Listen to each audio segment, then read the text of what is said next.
Welcome.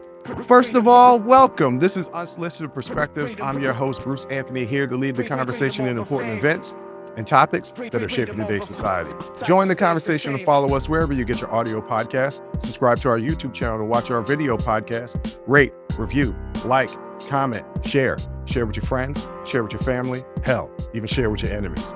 On today's episode, I'm going to be talking about Ozempic and weight loss. Then I'm going to be talking about the economy, and I'm going to finish things off with an 8-year-old girl that was determined to get to Target. But that's enough of the intro. Let's get to the show.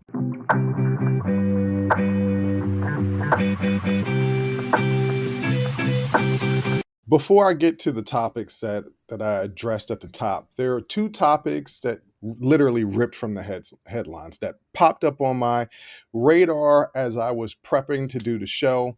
And I want to get into an in-depth conversation, but I want to include my sister in this conversation. So I'm not going to get too in-depth on these two things that I'm about to tell you guys about. One, most of you guys probably have already heard of.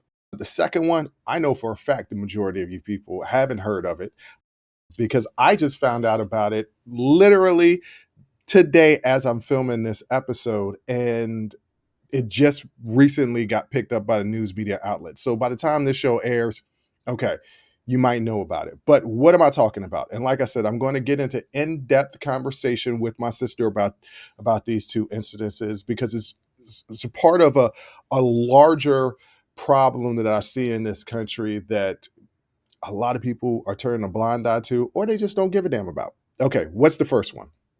So the first one was House of Representative Clay Higgins, a Republican from Louisiana, posted on X Wednesday afternoon a racist statement about Haitian immigrants here in this country.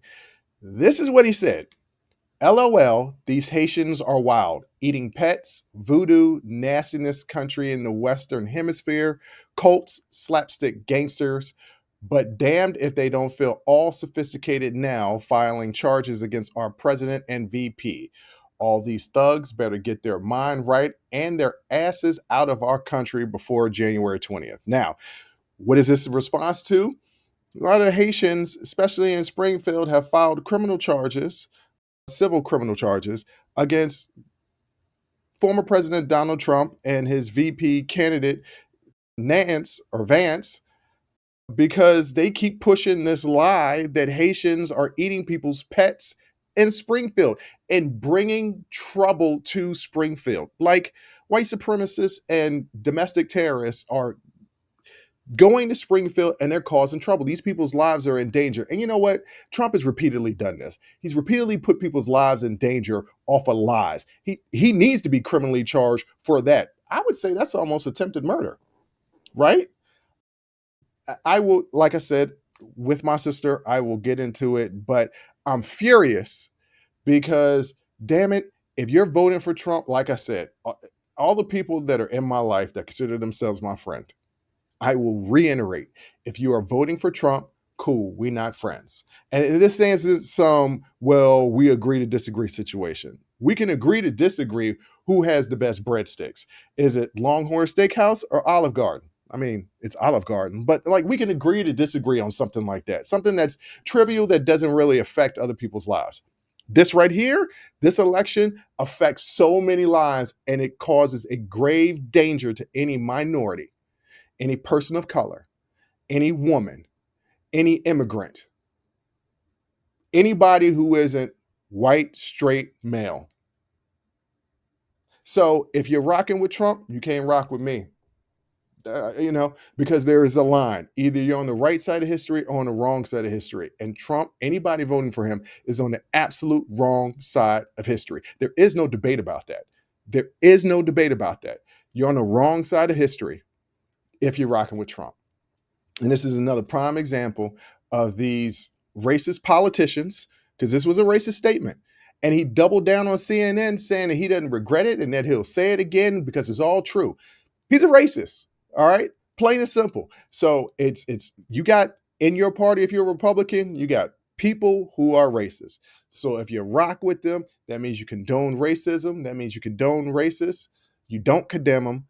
I can't rock with you, and that's just the way it is.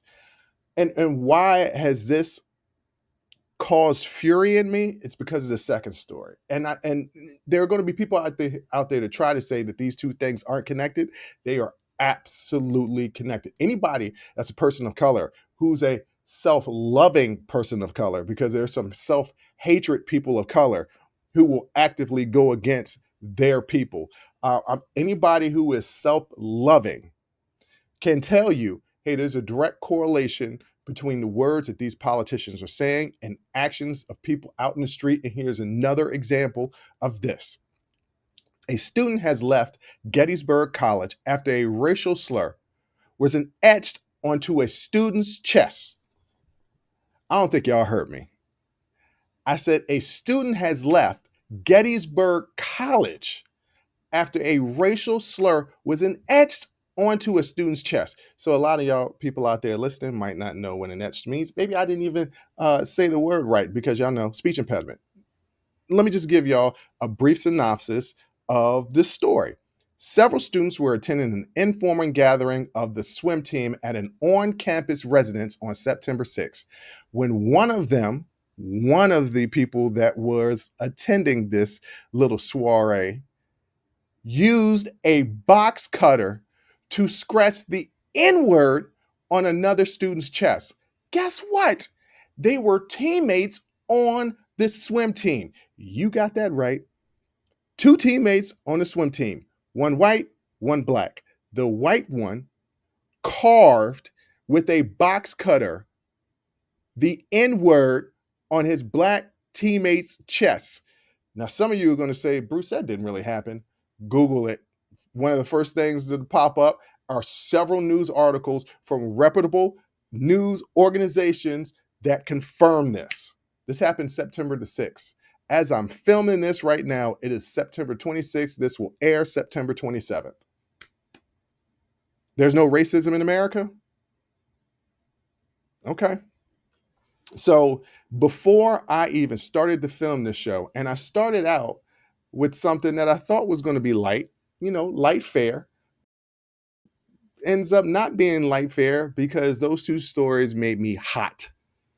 Hot. I mean, okay. All right. That's how people are going to react. Let me tell y'all something. Last thing you want. Never mind. I'm not even going to say it. Let's, in the words of Bernie Mac, let's move on. I will bring those two subjects up at the sibling happy hour that'll be released Tuesday, October the 1st. And y'all will hear my sister's perspective. But the anger that I have, trust me, it's going to be double with her because I'm a little bit more reserved in my emotions than my sister is. And I'm finding it really difficult to reserve my emotions because if these two stories don't make you sick, don't make you repulsed at what the Republican Party is doing, and the people that are going to be out there, Democrats are, no, they're not. You don't hear Democrats saying this stuff. Sorry. And if you can find an example that wasn't the 1960s Democrats, because then you could find those 1960s Democrats that would say things like this, I have to repeat over and over again, they joined the Republican Party after the Civil Rights Act and Voting Rights Act was passed. Those Democrats joined the Republican Party. They are now your party. Your party is the party of hatred. You hate minorities. You hate anybody in the LGBTQ plus community. You hate women. You hate immigrants.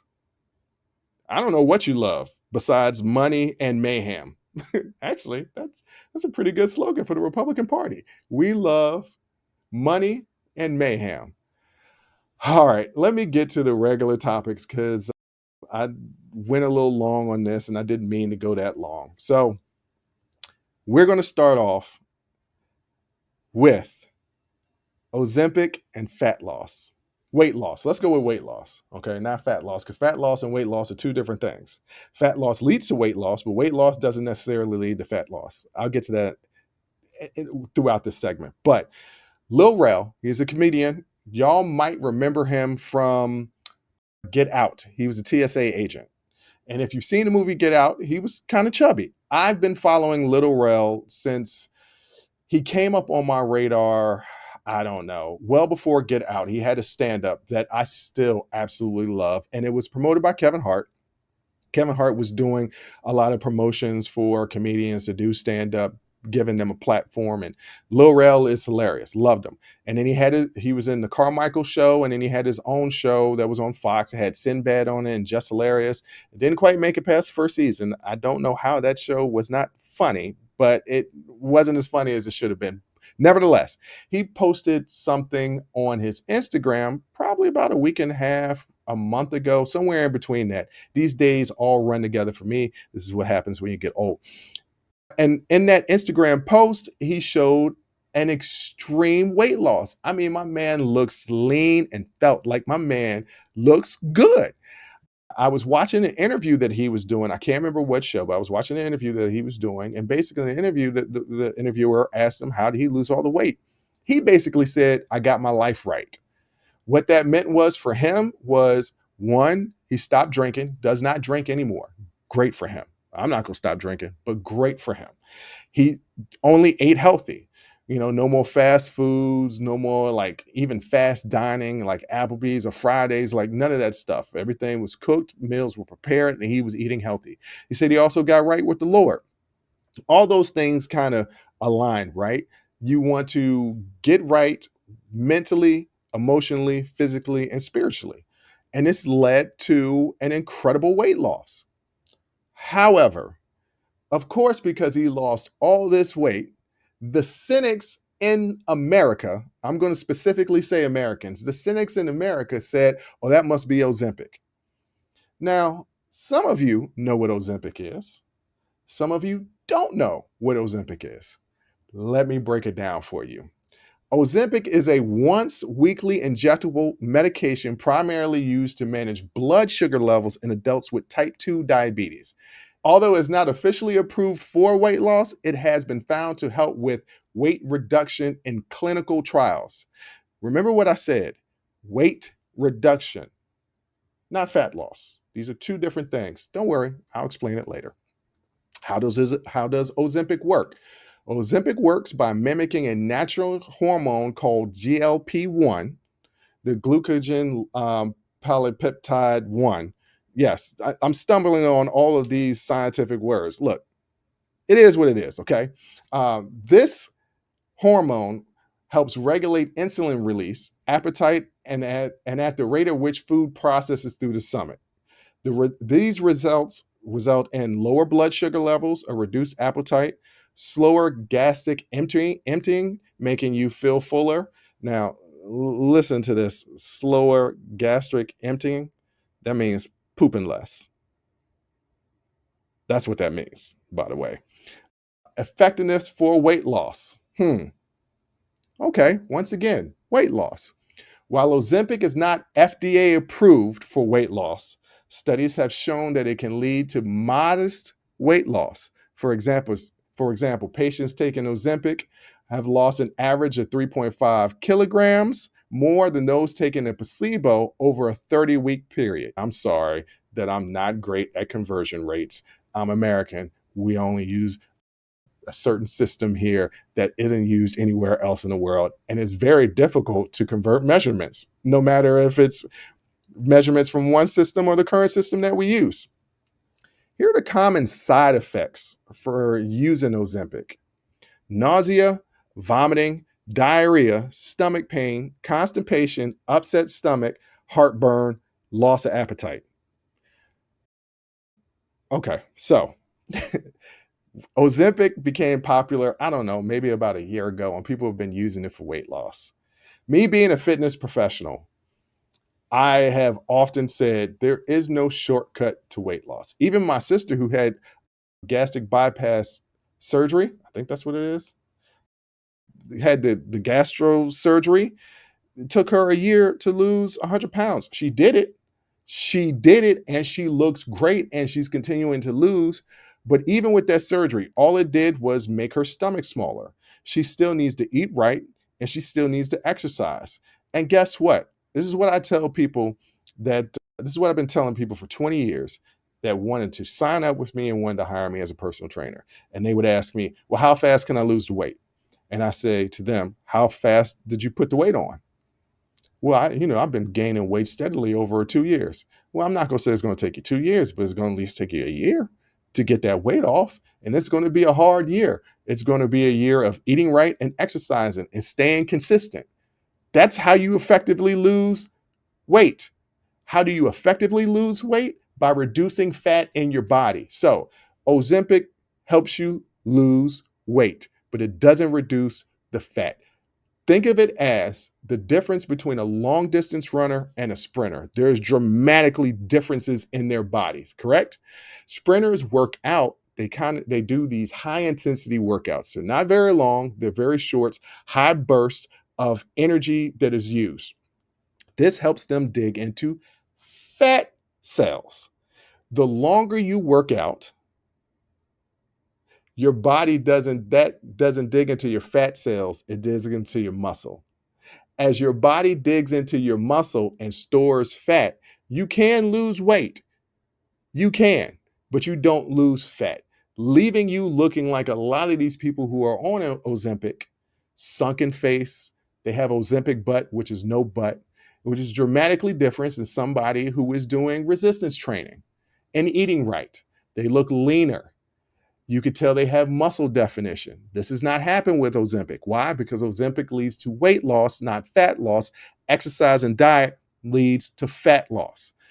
Now, you had me lost as soon as it said that you could have both stomach pain, diarrhea, and constipation. I don't know what that's like, but I know that's something I don't want. How am I going to have diarrhea and constipation, stomach pain, nausea, vomiting just to lose weight when I could actually eat right, go into the gym and lose the weight? That's the problem with Americans. Americans always look for quick fixes. But I was talking about Lil Rel, right? The whole topic was me talking about Lil Rel. I know as a fitness professional for over 20 years that I was looking at Lil Rel's picture and there was muscle definition. He was leaner. His skin was tight, not saggy, which was what would be happening if you just had weight loss without the fat loss, which was what would be happening if you had weight loss without gaining lean muscle. Lean muscle makes you look, guess what? Leaner. That's what happens when you develop lean muscle. The only way to develop lean muscle is by resistance training. He looks leaner, doesn't just look smaller, which that is the case. He looks leaner. I know that he's been eating right and working out, but most cynics, especially here in America, can't fathom the fact that this celebrity who has a lot of money for personal trainers, dietitians, etc., right, cooks, the whole nine, that person could lose weight. He's got a little bit more help because he's got money. But these are things that you could do on your own as well. Or guess what? Hire a professional. You could do that as well, and you could lose the weight. But why would you attack this man just because he lost the weight, which you yourself couldn't imagine that you could do? I got a friend, really good friend of mine, that I had a whole life in high school before I met them, right? Because I went to high school in Virginia for 2 years, my freshman and sophomore year. And then I went to high school in Maryland for 2 years, my junior year and senior year. I met them the second semester of my junior year because I went to two different high schools my junior year. So I met them second semester of my junior year. They couldn't fathom the things that I did in Virginia because I was a different kid, right? Like they couldn't fathom the things that I did on the basketball court because they hadn't seen it and they couldn't, in fact, do it themselves. So 25 years later, they still poo-poo everything that I did in Virginia because one, they didn't see it, and two, they can't imagine them doing it themselves. That's what people do in life. When people can't imagine them doing it themselves, they shoot down your success. That's called haters. Should you use Ozempic? Yeah, if you got type 2 diabetes. I don't believe that you should use Ozempic as a weight loss drug. Okay. And there's a lot of generic versions of Ozempic that people are using to lose weight.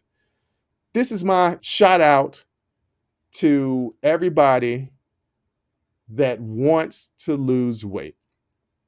There's three ways that you do it effectively. And these three things have to be working in concert together. Number one, and the most important thing, is your diet. And I don't want you to think of it as you're going on a diet. Think of it, your nutrition, right? The way you eat, what time you eat, how much you eat. There's a thing called your macros, right? Your protein, your carbohydrates, your fats, the amount of calories that you're supposed to have during a day. You want to have less calories that you would normally take in. That's by eating less, but eating the right things less, and working out. That's the other thing, right? You got to work out. And a lot of people don't know what to do in the gym. There are a million and one programs and trainers and things like that that can help you with that. It costs money. It costs money, right? But you're spending money anyway, right? You're spending money on bad food. You're probably spending money on going out to eat all the time. You're probably spending money on alcohol. I bet if you looked at what your budget was, you would definitely be able to afford, if not a personal trainer, then an online trainer or a virtual trainer, somebody that is either with you virtually or somebody that sends you workouts attached with videos to help you with what you're supposed to be doing in the gym. They develop a program for you. Working out is very important. And not just doing cardio. That doesn't work because, once again, you need to build lean muscle. The only way to build lean muscle is by doing resistance training. That means you need to lift weights. And women out there that are listening to this, that are afraid to lift weights because they don't want to be big and bulky like men, you're missing something. You're missing a major ingredient to do that. Testosterone. You don't really have it, okay? So you're not going to be big and bulky. And I know what you're going to say. What about the female bodybuilders? Do you know how hard they have to work to get to that level? It is actually physically dangerous for them to be at that level, for them to have their body fat that low. It messes with their menstruation cycle, but they have a goal and they want to compete, and I applaud them.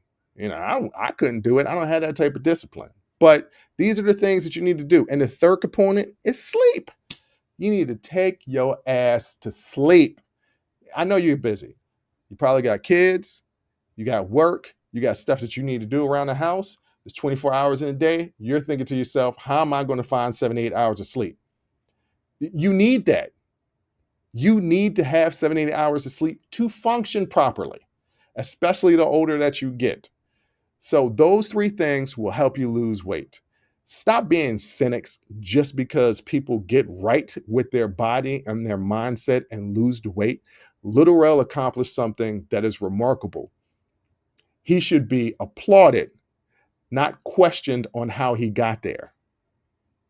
Think about that next time somebody comes up to you and they made a small accomplishment. Think about just praising them for the accomplishment that they made instead of finding a way to poop on it.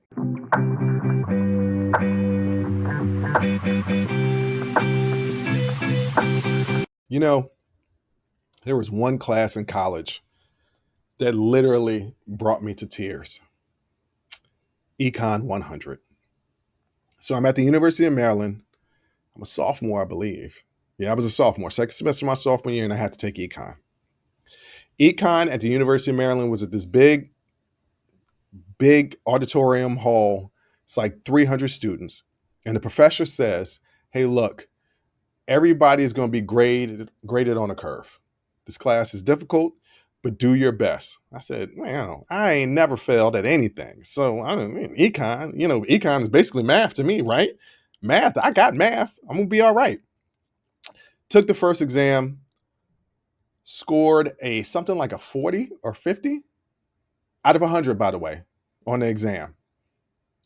I said, whoo, this was going to be a lot harder than I thought.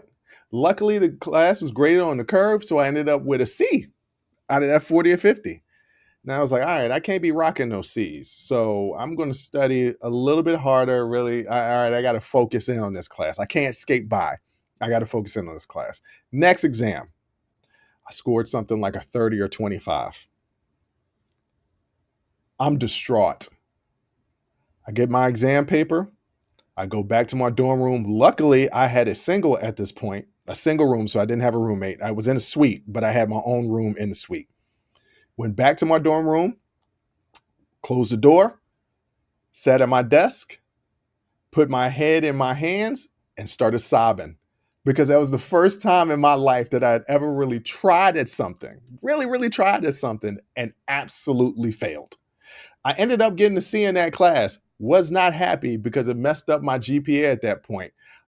But that was the best thing that I could do. And a lot of people averaged a C in that class. Once again, it was graded on the curve. It was a very difficult class.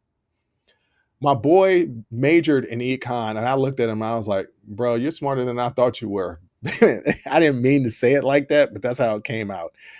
Because I was like, "Look, econ was the hardest class that I ever took in college, and I took physics and got an A in physics." So that says something that econ was very, very difficult, and it was just difficult for me to understand.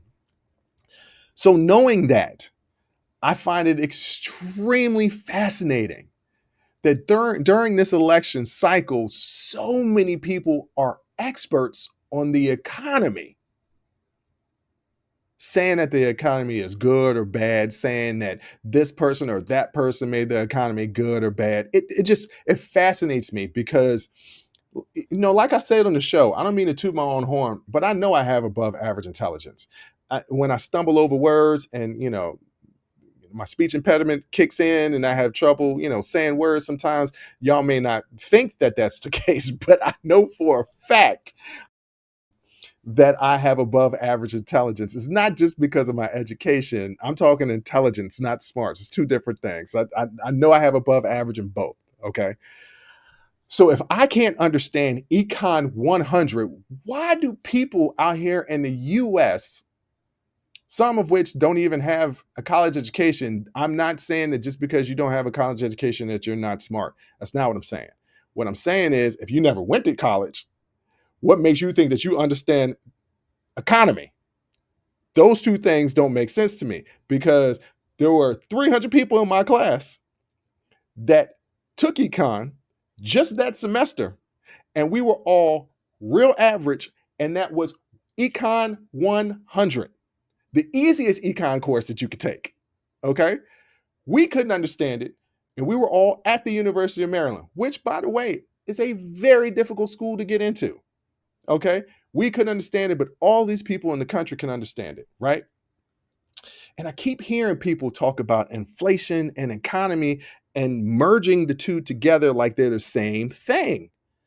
And I know from Econ 100 that they're not the same thing. Can they be tied? Sometimes, but they're not the same thing. So when people say, well, we have a bad economy because of inflation, actually, no, that's not true. But inflation and economy are closely related, but they are not the same thing. And I'm going to break it down to tell you guys how they interact. Let's start with inflation because that's a real issue right now. Inflation is a general increase in prices of goods and services over time. What causes inflation? It can be caused by demand pull factors, high demand. Okay, that's the demand pull factor is high demand. Cost push factors, increased production costs. That would be a cost push factor. And monetary policy, increased money supply. These can be causes of inflation. Okay, so what is demand pull inflation? This occurs when the demand for goods and services exceeds supply, leading to higher prices. Kind of like a, a car, right? A car that's really in style and everybody wants to get it, but there's not a lot of supply. There's more demand than supply. So if there's more demand than supply, then that means the cost of the supply is going to go up. That's demand pull inflation. What is cost push inflation? This happens when production costs increase, i.e., raw materials and labor, and these costs are passed on to the consumers. So, what's an example? You go to a sub shop, right? The cost of bread has gone up. The cost of meats have gone up. They're paying more for those raw goods to make the sub. That means that the cost of the sub is going to increase as well. That is cost push inflation. What is built in inflation? Built-in inflation results from an expectation that prices will continue to rise, leading to higher wages and higher production costs. I'm trying to think of an example of this, maybe gas, right? So people keep thinking that the price of gas is going to go up to employ people to process that gas. The wages for them are going to go up, which means production costs go up, which means built in inflation. Okay. So that's demand pull inflation, cost push inflation, and built in inflation. There are also other things that cause inflation: supply shocks, events like natural disasters or pandemics. Huh, pandemics, kind of like COVID, right? These things can disrupt supply chains, causing prices to rise. Yeah. I mean, y'all remember toilet paper? Y'all remember trying to get toilet paper? What about eggs? Remember how eggs shot up in price, right?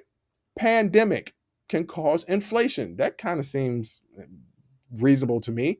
Monetary policy. Increases in money supply can stroke demand, driving up prices. So, in other words, if more people out here getting that money, suppliers know, oh, we can raise the price on this. The price of the brick is going up, as Marlowe from The Wire would say. That means you're paying out more. That's inflation. That's inflation. And then there's fiscal policy. Tax cuts or increased government spending can also lead to a higher demand and inflation. So these are all the causes. There are multiple causes that have inflation, right? It's not one particular thing. It's a multitude of things that can cause inflation, which, by the way, is not economy. They can be correlated, but they're not the same.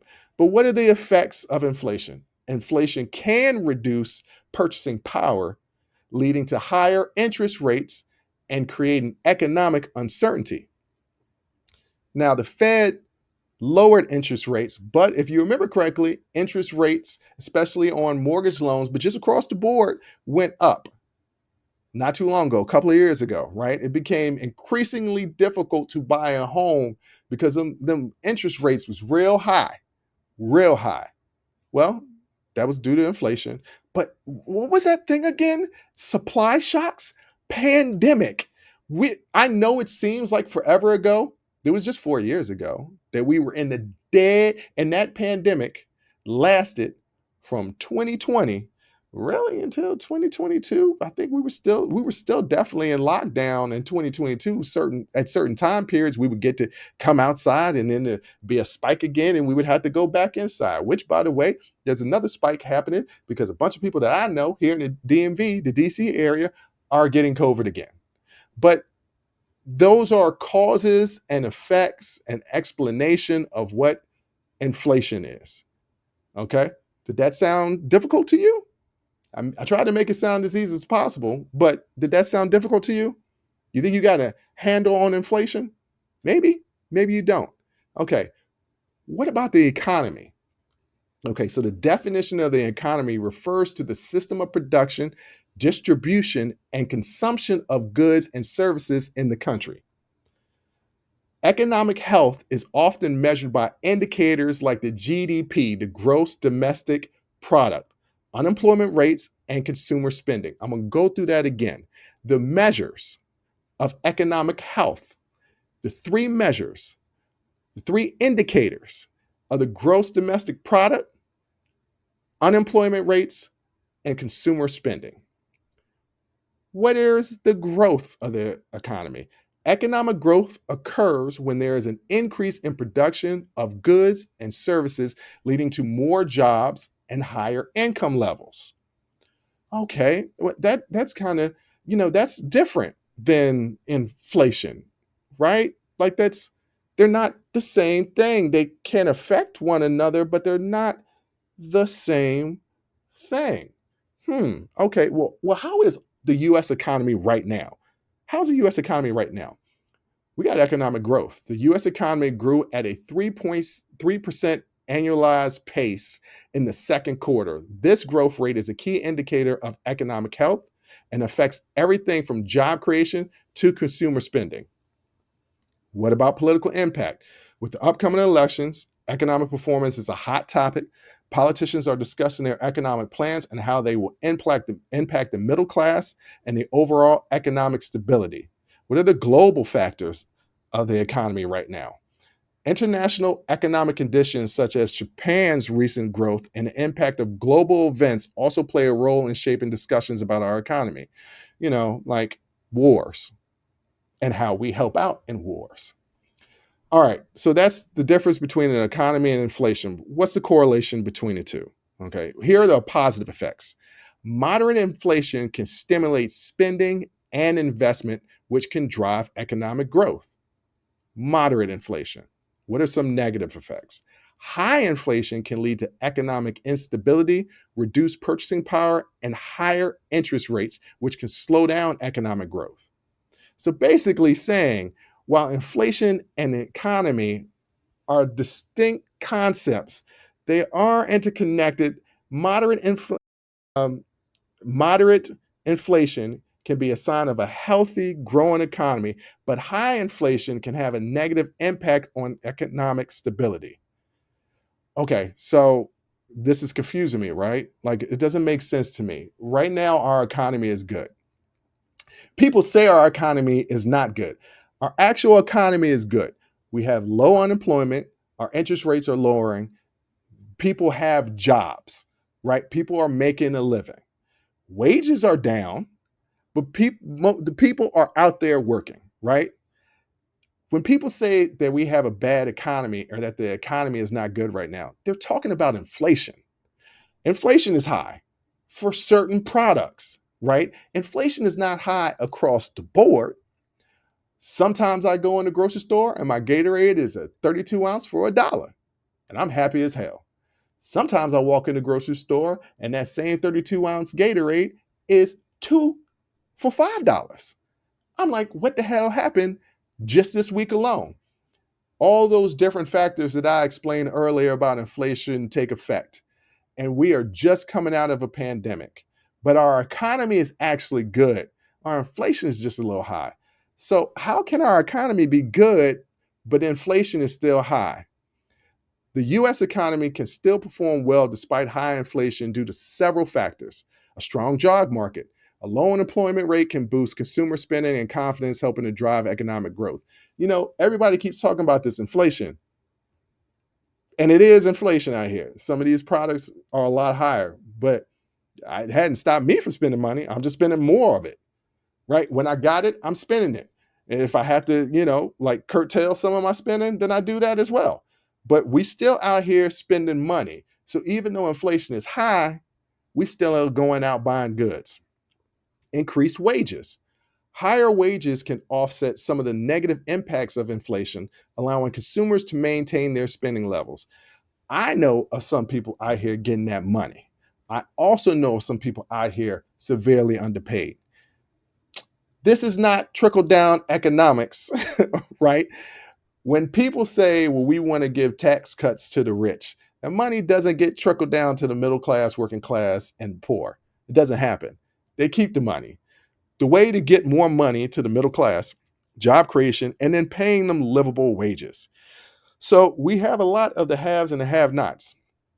Where I live, there are still the have nots, definitely, but there's a lot of haves. There's a lot of haves here.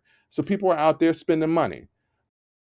So with the robust consumer spending, even with higher prices, consumers continue to spend and it keeps the economy moving forward. We out here spending money in America. So that's the reason why we have a strong economy, even though we have high inflation. We are not deterred from still spending our money. That's basically what that means. Also, there's strong corporate earnings. Businesses that can pass on higher costs to consumers without losing sales can maintain or even increase their profits, meaning that companies are out here passing the buck on us. So when former President Donald Trump talks about tariffs and the tariffs are going to pay for everything. Look up what actually tariffs do. Tariffs cause us to spend more money. A unilateral tariff. Sometimes tariffs on certain goods will bring down the cost, but just saying a blanket tariff on everything, yeah, that's going to drive up prices for us. That's going to cause more inflation, not lower inflation. And then also, what's the last thing? The reason why we have a pretty good economy right now, even though inflation is high, is government policies, stimulant packages, and other government interventions can help support the economy during periods of high inflation. Kind of like the stimulus packages that we got during the pandemic. A lot of people lost their jobs, right? A lot of people lost their jobs. I personally know of people that I worked with that lost their job, and I, helped them get unemployment benefits, right? It was part of the company that I was working with. There were people that had to be let go. And I said, hey, look, you're not going to be able to make any money, but there are employee benefits through the COVID package that will at least maintain you for your main spending stuff, right? Like you'll be able to live, not like you used to live, but you'll be able to live. And that's what the government was providing because the government had to shut us down because people were dying. That's how that all happened. While inflation could create challenges, these factors can help mitigate its impact and keep the economy relatively strong. And that's what's happened. So that's how you can have a strong economy, which is what we have, but high inflation, which is also what we have. High inflation on certain products. It's not high inflation across the board. High inflation on certain products. So you might go to the grocery store and 1 week eggs are real cheap, and the next week eggs are real expensive. You might go to the grocery store and Gatorade might be real cheap, and then next week real expensive, chicken, etc. But you're still going and buying. So that's keeping the economy strong. So for all those people out there saying that we have a bad economy, we do not. We have a good economy. What's bad about what's going on is that we have high inflation on certain products. Please, when you're going out there and you're talking like you think you know what you're talking about, remember young Bruce taking that Econ 100 class, working real hard to get a C that if the grade was properly done and not on a curve, would have been an F. And majority of the class would have failed out too. You don't understand the economy. You don't. You don't understand how it works. Hell, economists have a really difficult time understanding how the economy works. You're not an expert. You don't know what you're talking about. Stop talking like you're an expert. Stop saying this person helped their economy and this person didn't help their economy. You don't know. Pay attention to the policies that they're presenting and what makes sense. What makes sense to you? You getting more money in your pocket through tax cuts for you, or rich people getting tax cuts and you thinking that's going to trickle down to you. It seems pretty simple to me, but some people are so entrenched in their party affiliation that they can't see the forest for the trees. All right, do what you want to do, but stop saying that you understand the economy, because I just gave you a tutorial. And even if you were taking notes during that whole thing, how many of you actually understand what the hell is going on out there? You don't. So stop talking ish.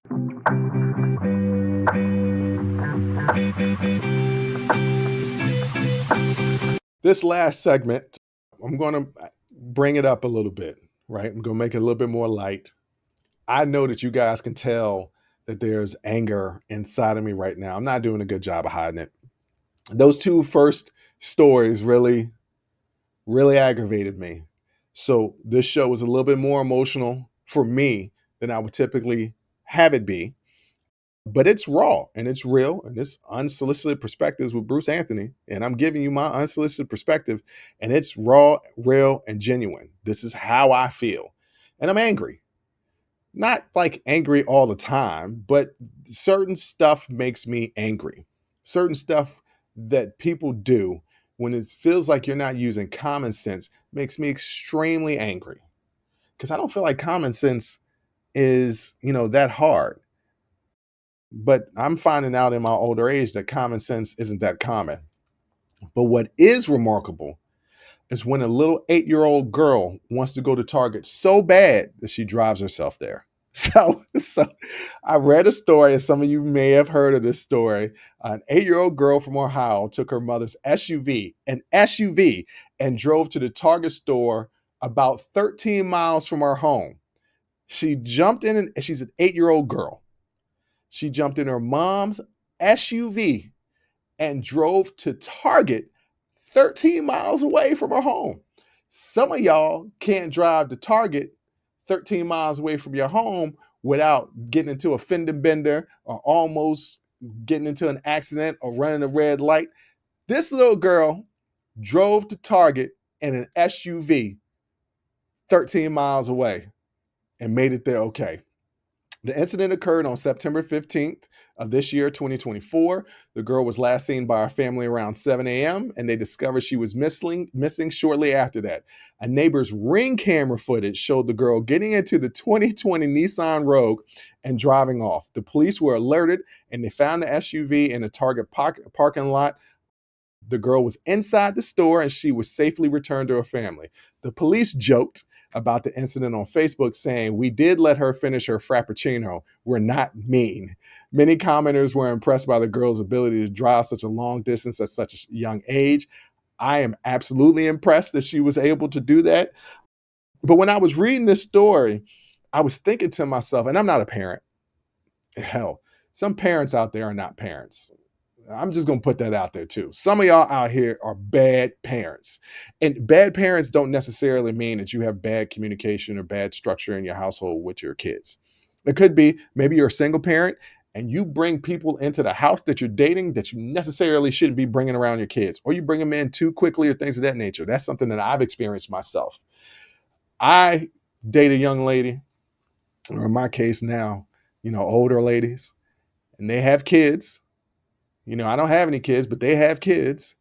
And I'm like, hey, look, don't be introducing me to your kid right away.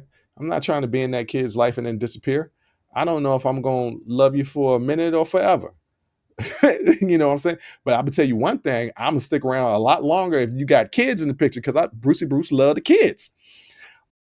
So there's a lot of different ways that you could be a bad parent. But I was thinking about how I would discipline my child for stealing the car and driving to Target. What amazes me is that she knew how to get there, because you're 8 years old. And I remember being 8 years old, like maybe I could walk to the school and back home. Maybe I knew my way to a park, but a store 13 miles away, probably not. Now, I don't know if there's a lot of turns or things of that nature. Maybe it's a straight shot, but even still, 13 miles, that's at least 20 minutes, depending on where you are. If you're in DC, that's 15 hours to drive 13 miles. That's just remarkable that she got there. But I have to discipline her somehow. And yes, I would be extremely impressed that my daughter did that. I'd be like, that's daddy's little girl to be able to operate an adult machine for such a long period of time, go in the store and get you a Frappuccino. I don't know where she got the money. I would be questioning that, because parents don't do like my parents did in the 80s. My dad used to leave, dollar bills and change around the house that I just used to collect. I didn't know it was stealing. It was just money laying around. I collected, and I had about $50 one time. I offered to pay my babysitter, Roxanne. Roxanne was fine. Anyway, as I detour, I wouldn't know how to discipline my child. In one regard, I'd be so proud of her that she did this accomplishment. Be like, daddy's little girl is a rock star. At another point, she could have killed herself. She could have killed somebody else. She could have made severe damages to buildings, cars that could have crippled me financially. I was talking to a friend of mine, and they were like, well, when they turn 16, they just don't get their driver's license. I'm like, an 8-year punishment to punish a 16-year-old for something that they did at 8? I think that that's really ridiculous, because at 8, does she truly know that what she did was wrong? Had her parents explained to her only grown-ups can drive, right? Only grown-ups can go there. It was 7 o'clock in the morning. She's like, look, I need to start my day with a frappuccino. That's what she said. So I don't know what the dynamic was with the parents. And I don't know that you necessarily have that conversation with an 8-year-old girl. Like, no, you don't get in the car and drive. This is for adults. And even if you do say that, do you explain to them why it's only for adults? That was a lot of issue that I had with my parents. They would always say, no, you can't do that, or no, don't do that. My favorite question still is my favorite question. Why? Because I said so. Me and my mom get into arguments now in my big grown age about that's a stupid explanation. Now, granted, parents have a difficult job. You got to go to work. You got to get kids ready to do whatever they need to do. You got to feed them, make sure they clean up after themselves, or you have to clean them. You look, it's a lot going on. And then these terrible twos, all kids do is ask questions all day long. You tired. You don't feel like dealing with that. You just want to relax. And I get that. I understand that. But aren't we supposed to be teaching so that these kids become responsible, productive adults? By saying, because I said so, that's not given an explanation. So they're not learning. They just know that they shouldn't do this out of fear. And I'm not saying that kids shouldn't have a healthy fear of their parents. I repeat, a healthy fear of their parents. But kids should also understand why doing something is not the right thing for them to do. Taking the time to explain it, kids understand better than what you think. You can talk to kids, they learn, they're the fastest learners, right? Kids that are, 1, 2, 3, 4 years old, it's been studied, it's been proven. It's easier for you to pick up a language than it is for you to an adult. You learn faster and quicker as a kid. Your capacity to learn is not vast yet. You can't teach a kid algebra, right? Your capacity to learn complicated concepts is not there, but you learn and retain information very quickly. Kids observe. They're always watching. They're always listening. They're picking up on stuff because they're experiencing everything for the first time. I think adults seem to forget that when they have kids. This is somebody that's experiencing life for the first time, whereas you've gone through this thing a million times. They've only tied their shoes, or they've never tied their shoes. And when they learn to tie their shoes, it's only been 3 or 4 times. They haven't mastered that. Some of y'all are adults and don't know how to tie your shoes. And you know who I'm talking to out there. So it was just an interesting thought. I like to think about things. I like to ponder. And I was like, how would I discipline? And I honestly, I don't know what I would do. I would sit down and have a long conversation. I would explain the severity of how it could have gone wrong and how my daughter could have hurt herself or other people or hurt her siblings or a mother or me because you hit and destroyed things, and financially we're ruined because we got to pay that stuff off, right?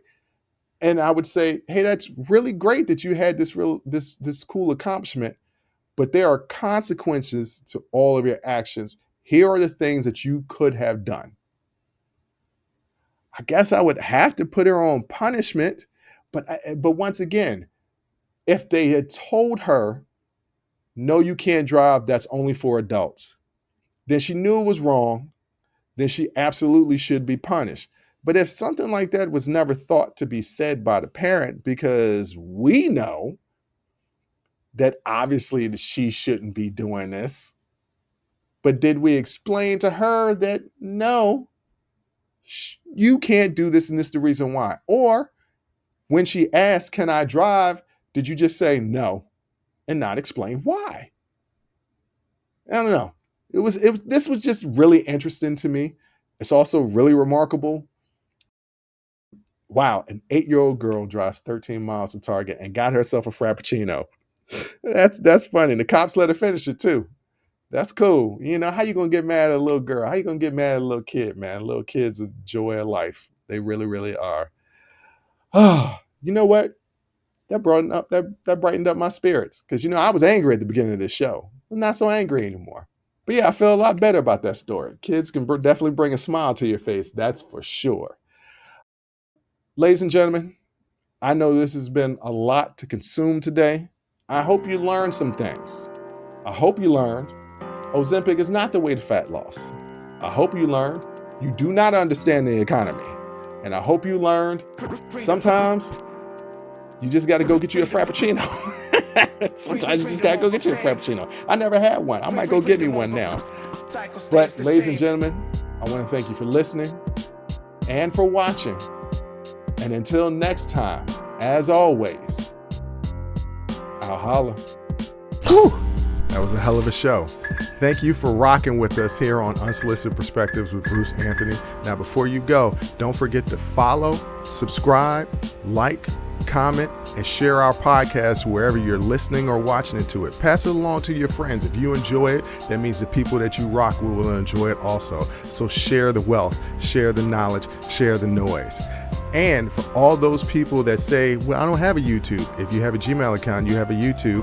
Subscribe to our YouTube channel where you can actually watch our video podcast. But the real party is on our Patreon page, After Hours Uncensored and Talking Straight-ish. After Hours Uncensored is another show with my sister.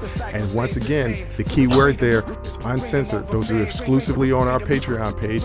Jump onto our website at unsolicitedperspectives.com for all things us. That's where you can get all of our audio, video, our blogs, and even buy our merch. And if you're really feeling generous and want to help us out, you can donate on our donations page.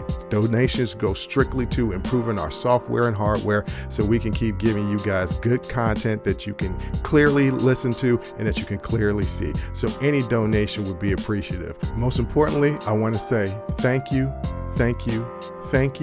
for listening and watching and supporting us. And I'll catch you next time. Audi 5000. Peace.